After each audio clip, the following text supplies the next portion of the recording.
Hard times were now over with me, and I had to battle with poverty no more. My little kinsman's death made a vast difference in my worldly prospects. I became next heir to a good estate. My uncle and his wife were not likely to have more children. The woman is capable of committing any crime to disappoint you, Samson vowed, but, in truth, my Lady Warrington was guilty of no such treachery. Cruelly smitten by the stroke which fell upon them, Lady Warrington was taught by her religious advisers to consider it as a chastisement of heaven, and submit to the divine will. Whilst your son lived, your heart was turned away from the better world, her clergyman told her, and your ladyship thought too much of this. For your son's advantage you desired rank and title. You asked and might have obtained an earthly coronet. Of what avail is it now, to one who has but a few years to pass upon earth, of what importance compared to the heavenly crown, for which you are an assured candidate? The accident caused no little sensation. In the chapels of that enthusiastic sect, towards which, after her son's death, she now more than ever inclined, many sermons were preached bearing reference to the event.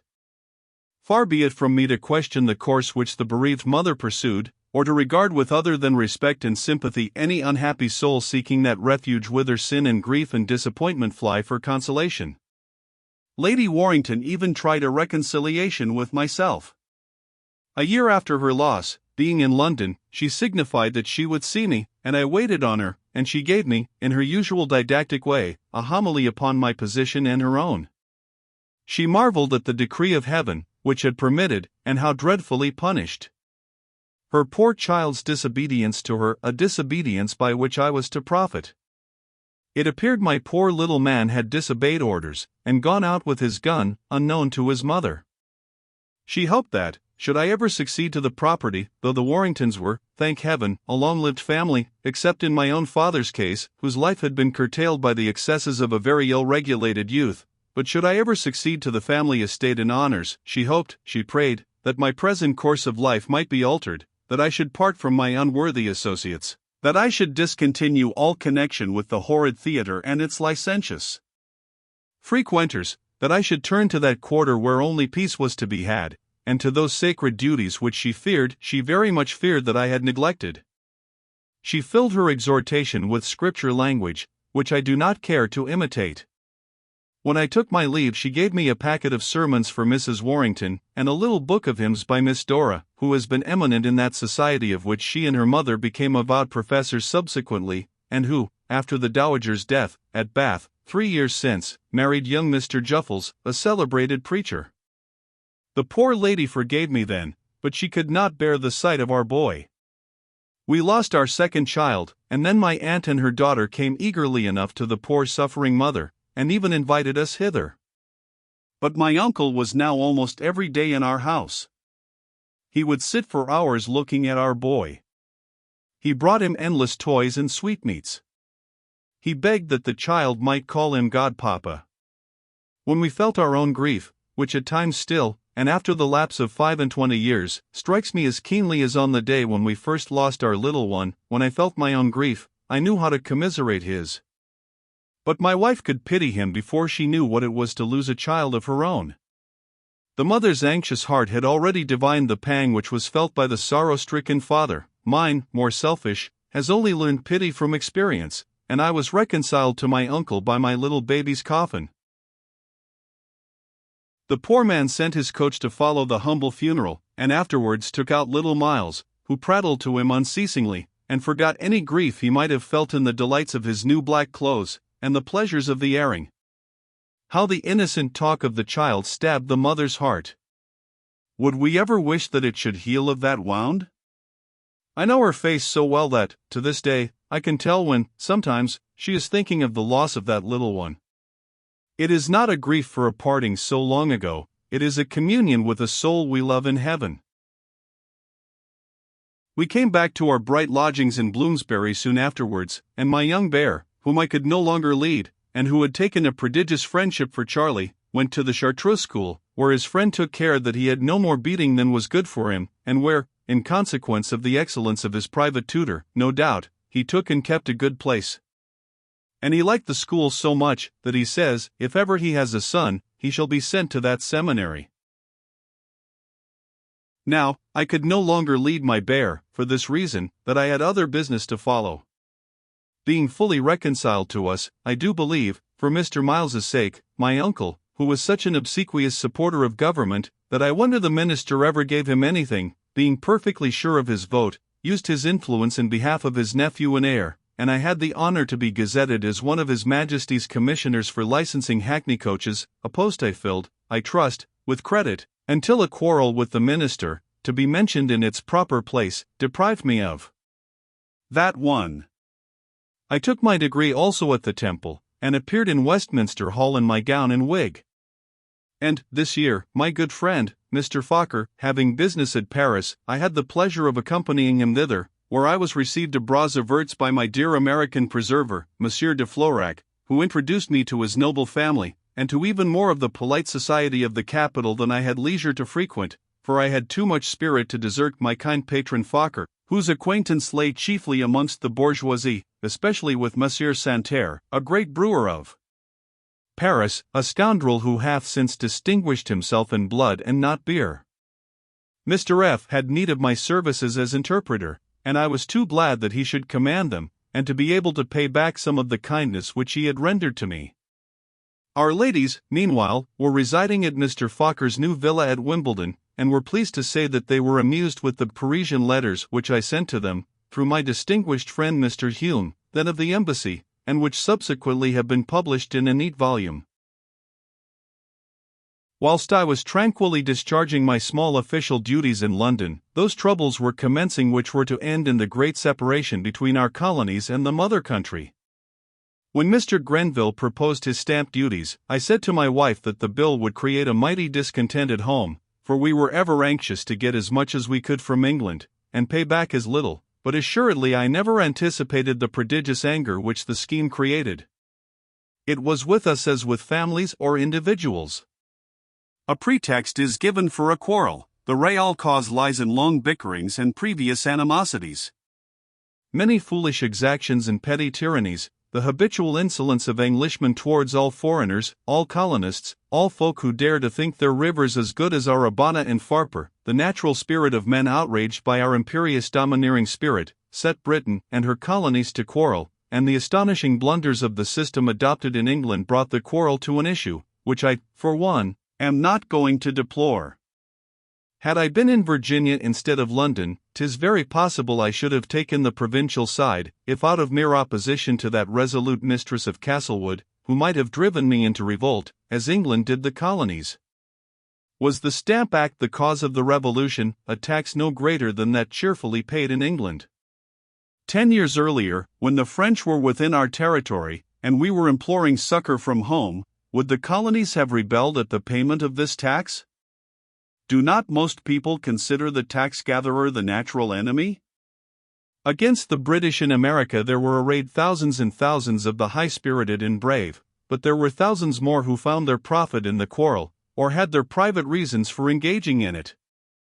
I protest I don't know now whether mine were selfish or patriotic, or which side was in the right, or whether both were not.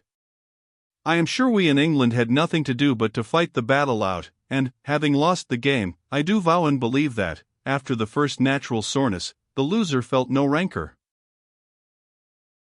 What made Brother Hal write home from Virginia, which he seemed exceedingly loath to quit, such flaming patriotic letters? My kind, best brother was always led by somebody, by me when we were together. He had such an idea of my wit and wisdom, that if I said the day was fine, he would ponder over the observation as though it was one of the sayings of the 7 sages, by some other wiseacre when I was away. Who inspired these flaming letters, this boisterous patriotism, which he sent to us in London? He is rebelling against Madame Esmond, said I. He is led by some colonial person, by that lady, perhaps, hinted my wife. Who that lady was Hal never had told us, and, indeed, besought me never to allude to the delicate subject in my letters to him, for Madame wishes to see 'em all, and I wish to say nothing about you know what until the proper moment, he wrote. No affection could be greater than that which his letters showed. When he heard, from the informant whom I have mentioned, that in the midst of my own extreme straits I had retained no more than £100 out of his aunt's legacy, he was for mortgaging the estate which he had just bought, and had more than one quarrel with his mother in my behalf, and spoke his mind with a great deal more frankness than I should ever have ventured to show. Until her angry recriminations, when she charged him with ingratitude, after having toiled and saved so much and so long for him, the poor fellow did not know that our mother had cut off my supplies to advance his interests, and by the time this news came to him his bargains were made, and I was fortunately quite out of want. Every scrap of paper which we ever wrote, our thrifty parent at Castlewood taped and docketed and put away. We boys were more careless about our letters to one another, I especially, who perhaps chose rather to look down upon my younger brother's literary performances, but my wife is not so supercilious, and hath kept no small number of Harry's letters, as well as those of the angelic being whom we were presently to call sister. To think whom he has chosen, and whom he might have had. "Oh, 'tis cruel," cries my wife, when we got that notable letter in which Harry first made us acquainted with the name of his charmer. "She was a very pretty little maid when I left home. She may be a perfect beauty now," I remarked, as I read over the longest letter Harry ever wrote on private affairs. "But is she to compare to my Hetty?" says Mrs. Warrington. "We agreed that Hetty and Harry were not to be happy together, my love," say I. Theo gives her husband a kiss. "My dear, I wish they had tried," she says with a sigh. "I was afraid lest Hetty should have let him, you see, and I think she hath the better head." But, from reading this, it appears that the new lady has taken command of poor Harry, and she hands me the letter. "My dearest George hath been prepared by previous letters to understand how a certain lady has made a conquest of my heart, which I have given away in exchange for something infinitely more valuable, namely, her own. She is at my side as I write this letter, and if there is no bad spelling, such as you often used to laugh at, 'tis because I have my pretty dictionary at hand, which makes no faults in the longest word, nor in anything else I know of, being of opinion that she is perfection. As Madam Esmond saw all your letters, I writ you not to give any hint of a certain delicate matter, but now 'tis no secret, and is known to all the country. Mr. George is not the only one of our family who has made a secret marriage, and been scolded by his mother. As a dutiful younger brother I have followed his example, and now I may tell you how this mighty event came about. I had not been at home long before I saw my fate was accomplished. I will not tell you how beautiful Miss Fanny Mountain had grown since I had been away in Europe. She saith, you never will think so, and I am glad, as she is the only thing in life I would grudge to my dearest brother. That neither Madam Esmond nor my other mother, as Mountain is now, should have seen our mutual attachment, is a wonder only to be accounted for by supposing that love makes other folks blind. Mine for my Fanny was increased by seeing what the treatment was she had from Madam Esmond, who indeed was very rough and haughty with her, which my love bore with a sweetness perfectly angelic. This I will say, though she will order me not to write any such nonsense. She was scarce better treated than a servant of the house. Indeed our negroes can talk much more free before Madam Esmond than ever my Fanny could. And yet my Fanny says she doth not regret Madam's unkindness, as without it I possibly never should have been what I am to her. Oh, dear brother! When I remember how great your goodness hath been, how, in my own want, you paid my debts, and rescued me out of prison, how you have been living in poverty which never need have occurred but for my fault, how you might have paid yourself back my just debt to you and would not, preferring my advantage to your own comfort, indeed I am lost at the thought of such goodness, and ought I not to be thankful to heaven that hath given me such a wife and such a brother? When I writ to you requesting you to send me my aunt's legacy money, for which indeed I had the most profitable and urgent occasion, I had no idea that you were yourself suffering poverty. That you, the head of our family, should condescend to be governor to a brewer's son, that you should have to write for booksellers, except in so far as your own genius might prompt you, never once entered my mind, until Mr. Focker's letter came to us, and this would never have been shown, for Madam kept it secret, had it not been for the difference which sprang up between us. Poor Tom Diggle's estate and negroes being for sale, owing to Tom's losses and extravagance at play, and his father's debts before him. Madame Esmond saw here was a great opportunity of making a provision for me, and that with £6,000 for the farm and stock, I should be put in possession of as pretty a property as falls to most younger sons in this country. It lies handy enough to Richmond, between Kent and Hanover Courthouse, the mansion nothing for elegance compared to ours at Castlewood, but the land excellent and the people extraordinary healthy. Here was a second opportunity, Madame Esmond said, such as never might again befall. By the sale of my commissions and her own savings I might pay more than half of the price of the property, and get the rest of the money on mortgage, though here, where money is scarce to procure, it would have been difficult and dear. At this juncture, with our new relative, Mr. Van den Bosch, bidding against us, his agent is wild that we should have bought the property over him, my aunt's legacy most opportunely fell in. And now I am owner of a good house and negroes in my native country, shall be called, no doubt, to our house of burgesses, and hope to see my dearest brother and family under my own rooftree. To sit at my own fireside, to ride my own horses to my own hounds, is better than going a-soldiering, now war is over, and there are no French to fight. Indeed, Madame Esmond made a condition that I should leave the army, and live at home, when she brought me her £1,750 of savings. She had lost one son, she said, who chose to write playbooks, and live in England, let the other stay with her at home. But, after the purchase of the estate was made, and my papers for selling out were sent home, my mother would have had me marry a person of her choosing, but by no means of mine. You remember Miss Betsy Pitts at Williamsburg? She is in no wise improved by having had her face dreadfully scarred with smallpox, and though Madame Esmond saith the young lady hath every virtue, I own her virtues did not suit me. Her eyes do not look straight, she hath one leg shorter than another, and oh, brother! Didst thou never remark Fanny's ankles when we were boys? Neither I never saw at the opera. Now, when 'twas agreed that I should leave the army, a certain dear girl, canst thou guess her name, one day, when we were private, burst into tears of such happiness, that I could not but feel immensely touched by her sympathy. Ah, says she, do you think, sir, that the idea of the son of my revered benefactress going to battle doth not inspire me with terror? Ah, Mr. Henry! Do you imagine I have no heart? When Mr. George was with Braddock, do you fancy we did not pray for him? And when you were with Mr. Wolfe, oh! Here the dear creature hid her eyes in her handkerchief, and had hard work to prevent her mamma, who came in, from seeing that she was crying. But my dear Mountain declares that, though she might have fancied, might have prayed in secret for such a thing, she owns to that now, she never imagined it for one moment. Nor, indeed, did my good mother, who supposed that Sam Lintot, the apothecary's lad at Richmond, was Fanny's flame, an absurd fellow that I near kicked into James River. But when the commission was sold, and the estate bought, what does Fanny do but fall into a deep melancholy? I found her crying one day, in her mother's room, where the two ladies had been at work trimming hats for my negroes. What? Crying, miss, says I, has my mother been scolding you? No, says the dear creature.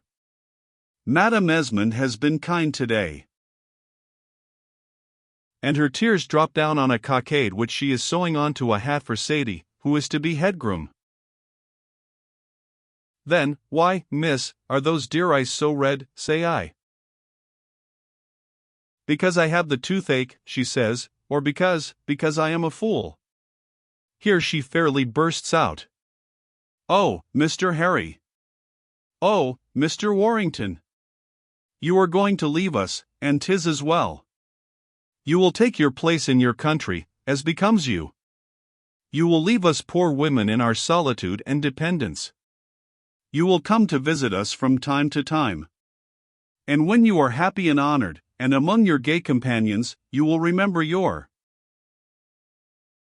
Here she could say no more, and hid her face with one hand as I confess, seized the other. Dearest, sweetest Miss Mountain, says I, oh, could I think that the parting from me has brought tears to those lovely eyes? Indeed, I fear, I should be almost happy. Let them look upon your "Oh, sir," cries my charmer. "Oh, Mr. Warrington. Consider who I am, sir, and who you are. Remember the difference between us. Release my hand, sir. What would Madame Esmond say if what, I don't know, for here our mother was in the room. What would Madame Esmond say? She cries out. She would say that you are an ungrateful, artful, false, little. Madam, says I. Yes, an ungrateful, artful, false, little wretch, cries out my mother. For shame, miss. What would Mr. Lintot say if he saw you making eyes at the captain? And for you, Harry, I will have you bring none of your garrison manners hither. This is a Christian family, sir, and you will please to know that my house is not intended for captains and their misses. Mrs. Mother, says I, a gracious powers, do you ever venture for to call Miss Mountain by such a name? Miss Mountain, the purest of her sex. The purest of her sex. Can I trust my own ears? Asks Madam, turning very pale. I mean that if a man would question her honor, I would fling him out of window, says I. You mean that you, your mother's son, are actually paying honorable attention to this young person? He would never dare to offer any other, cries my Fanny, nor any woman but you, madam, to think so. Oh, I didn't know, miss, says mother, dropping her a fine curtsy, I didn't know the honor you were doing our family. You propose to marry with us, do you? Do I understand Captain Warrington aright, that he intends to offer me Miss Mountain as a daughter-in-law? 'Tis to be seen, madam, that I have no protector, or you would not insult me so, cries my poor victim. I should think the apothecary protection sufficient, says our mother. I don't, mother. I bawl out, for I was very angry, and if Lintot offers her any liberty, I'll brain him with his own pestle. Oh! If Lintot has withdrawn, sir, I suppose I must be silent. But I did not know of the circumstance. He came hither, as I supposed, to pay court to Miss, and we all thought the match equal, and I encouraged it. He came because I had the toothache, cries my darling, and indeed she had a dreadful bad tooth. And he took it out for her, and there is no end to the suspicions and calumnies of women. What more natural than that he should marry my housekeeper's daughter? 'Twas a very suitable match, continues Madam, taking snuff. But I confess, she adds, going on, I was not aware that you intended to jilt the apothecary for my son. Peace, for heaven's sake, peace, Mr. Warrington, cries my angel. Pray, sir, before you fully make up your mind, had you not better look round the rest of my family, says Madam. Dinah is a fine tall girl, and not very black. Cleopatra is promised to Ajax the blacksmith, to be sure, but then we could break the marriage, you know. If with an apothecary, why not with a blacksmith? Martha's husband has run away, and... Here, dear brother, I own I broke out a-swearing. I can't help it, but at times, when a man is angry, it do relieve him immensely. I'm blessed, but I should have gone wild, if it hadn't been for them oaths. Curses, blasphemy, ingratitude, disobedience, says mother, leaning now on her tortoiseshell stick, and then waving it, something like a queen in a play. These are my rewards, says she. Oh heaven, what have I done, that I should merit this awful punishment? And does it please you to visit the sins of my fathers upon me? Where do my children inherit their pride? When I was young, had I any? When my papa bade me marry, did I refuse? Did I ever think of disobeying? No, sir. My fault hath been, and I own it, that my love was centered upon you, perhaps to the neglect of your elder brother. Indeed, brother, there was some truth in what Madam said. I turned from Esau, and I clung to Jacob. And now I have my reward, I have my reward. I fixed my vain thoughts on this world, and its distinctions. To see my son advanced in worldly rank was my ambition. I toiled, and spared, that I might bring him worldly wealth. I took unjustly from my eldest son's portion, that my younger might profit. And oh, that I should see him seducing the daughter of my own housekeeper under my own roof, and replying to my just anger with oaths and blasphemies. I try to seduce no one, madam, I cried out. If I utter oaths and blasphemies, I beg your pardon, but you are enough to provoke a saint to speak. I won't have this young lady's character assailed, no, not by own mother nor any mortal alive. No, dear Miss Mountain. If Madame Esmond chooses to say that my designs on you are dishonorable, let this undeceive her. And, as I spoke, I went down on my knees, seizing my adorable Fanny's hand. And if you will accept this heart and hand, miss, says I, they are yours forever. You, at least, I knew, sir, says Fanny, with a noble curtsy, never said a word that was disrespectful to me, or entertained any doubt of my honor. And I trust it is only Madame Esmond, in the world, who can have such an opinion of me. After what your ladyship hath said of me, of course I can stay no longer in your house. Of course, madam, I never intended you should, and the sooner you leave it the better, cries our mother. If you are driven from my mother's house, mine, miss, is at your service, says I, making her a low bow. It is nearly ready now. If you will take it and stay in it forever, it is yours. And as Madame Esmond insulted your honor, at least let me do all in my power to make a reparation. I don't know what more I exactly said, for you may fancy I was not a little flustered and excited by the scene. But here Mountain came in, and my dearest Fanny, flinging herself into her mother's arms, wept upon her shoulder, whilst Madame Esmond, sitting down in her chair, looked at us as pale as a stone. Whilst I was telling my story to Mountain, who, poor thing, had not the least idea, not she, that Miss Fanny and I had the slightest inclination for one another, I could hear our mother once or twice still saying, I am punished for my crime. Now, what our mother meant by her crime I did not know at first, or indeed take much heed of what she said, for you know her way, and how, when she is angry, she always talks sermons. But Mountain told me afterwards, when we had some talk together, as we did at the tavern, whither the ladies presently removed with their bag and baggage, for not only would they not stay at Madame's house after the language she used, but my mother determined to go away likewise. She called her servants together, and announced her intention of going home instantly to Castlewood, and I own to you 'twas with a horrible pain I saw the family coach roll by, with 6 horses, and ever so many of the servants on mules and on horseback, as I and Fanny looked through the blinds of the tavern. After the words Madame used to my spotless Fanny, 'twas impossible that the poor child or her mother should remain in our house, and indeed said that she would go back to her relations in England, and a ship bound homewards lying in James River, she went and bargained with the captain about a passage, so bent was she upon quitting the country, and so little did she think of making a match between me and my angel. But the cabin was mercifully engaged by a North Carolina gentleman and his family, and before the next ship sailed, which bears this letter to my dearest George, they have agreed to stop with me. Almost all the ladies in this neighborhood have waited on them. When the marriage takes place, I hope Madame Esmond will be reconciled.